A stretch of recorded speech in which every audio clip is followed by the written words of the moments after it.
ஸ்ரீ குருப்பியோ நமக. பெரியவாச்சரணம். ஹரஹர சங்கர, ஜெய ஜெய சங்கர. ஒரு சிஷ்யனுடைய யோகியதை எப்படி இருக்கணும், அப்புறமா ஒரு குருவினுடைய கருணை சேரணும். இந்த மாதிரி சங்கரருடைய பீரியட்லேயும் உபநிஷதர் பீரியட்களையும் இந்த போலியா நான் ஆத்ம வித்தியை கற்றுன்ட்டேன், பிரம்மத்தை அறிஞ்சுன்ட்டேன் அப்படின்னு இருந்தவாள்லாம் இருந்திருக்கா அப்படிங்கிறத நம்ம பார்த்தோம். வேஷ்டியமானாகா அப்படிங்கிற வார்த்தையை யூஸ் பண்ணுறா உபநிஷத்துகள், ராப்ட் இன் இக்னோரன்ஸ் அப்படின்னு சொல்லிட்டுன்னு. ஸோ ஒரு தீரர் அப்படின்னு சொல்லக்கூடியவர் யார் அப்படின்னா, ஒரு அந்த எல்லாத்தையுமே அறிஞ்சின்றவா, ஞானிகள், சித்தி பெற்றவர்கள். அவள் ஷோ ஆஃப் பண்ணிக்க மாட்டா அப்படின்னு சொல்கிறார். ஸோ என்ன அப்படின்னா, இந்த மாதிரி வாய்ப்பேச்சு பேசக்கூடியவர்கள் கிரந்தத்தை மட்டும் அதான் ஆஸ் அ டீச்சர் நான் எப்போதுமே சொல்கிறது குழந்தைகிட்ட, டெஸ்ட் எழுதுன போச்சே பக்கத்தில் காப்பி அடித்து எழுதுவா, பேப்பர் பார்த்து டியூஷனில் இருக்க நடத்துகிற போச்சு அது மாதிரி எழுதுவா.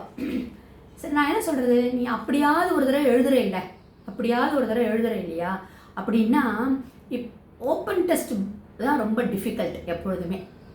அதாவது புக்கை கையில் கொடுத்துட்டு நீ அதில் பார்த்து எழுதுன்னு சொன்னால் தான் கஷ்டம். ஏன்னா இந்த கேள்வி எங்கே வருதுன்னு தெரிஞ்சிருக்கணும். இந்த கேள்விக்கு இந்த ஆன்சர் எங்கே இருக்குன்னு தெரியணும் இல்லையா? நீ மனப்பாடம் பண்ணி எழுதுறதுங்கிறது வேற, ஓப்பன் புக் டெஸ்ட்டுங்கிறது வெரி வெரி டிஃபிகல்ட். ஸோ அந்த மாதிரி கடவுளை அடையிறதுங்கிறது ஒரு திறந்த புத்தகம் மாதிரி.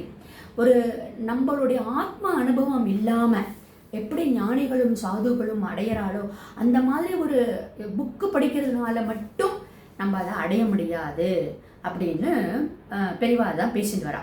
அந்த மாதிரி உபநிஷத்துகள்லாம் என்ன மாதிரி வார்த்தைகள்லாம் யூஸ் பண்ணுறது அப்படின்னு சொல்லிட்டுன்னு.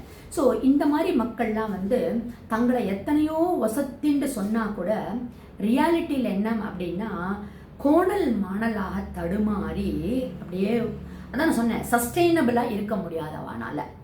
அதுதான் உபநிஷத்துகள்லாம் சொல்கிறது என்ன அப்படின்னா, குழப்பிண்டு திரிஞ்சுட்டு இருக்கா அப்படின்னு சொல்லுவாள். இதுக்கெல்லாம் அகராதியில் மீனிங்கே கிடையாது. அதாவது அதுக்கு பேர் சப்த அனுகிரகம்னு பேர்.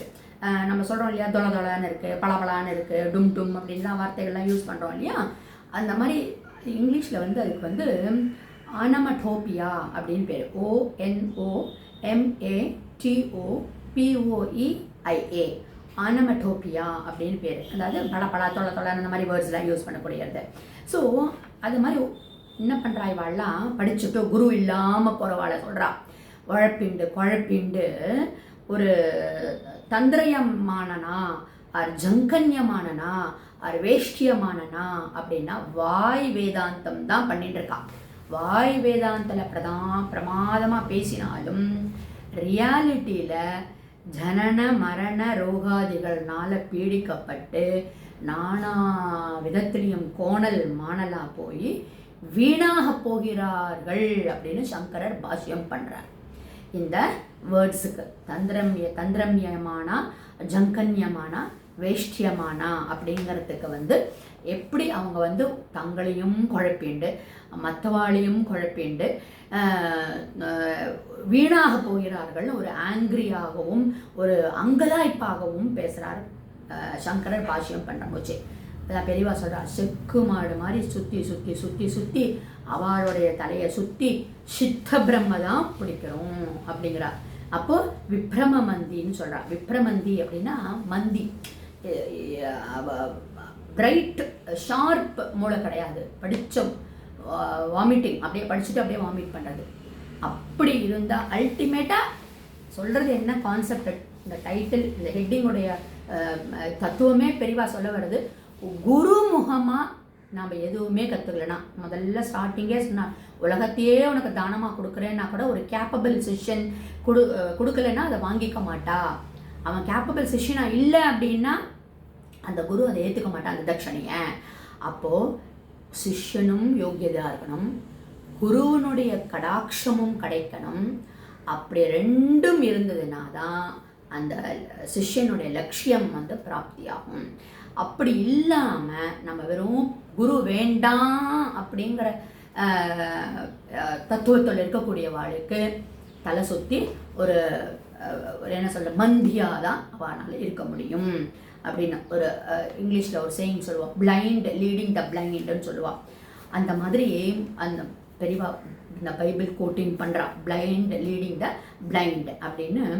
குரு பரம்பரை அப்படிங்கிறது போய் குரு வேண்டாங்கிற பரம்பரை ஃபார்ம் ஆகிடுமோன்னு அங்கலாய்ப்போட பெரியவா சொல்கிறா. சங்கரர் அங்கலாய்க்கிறார், வாய் வேதாந்தம் பேசுகிறாங்க, இவங்க நானா விதமான சம்சார மாயையில் போய் கோணல் மணலாக போய் வீணா போகிறான்னு சங்கரர் வந்து அங்கலாய்க்கிறார்.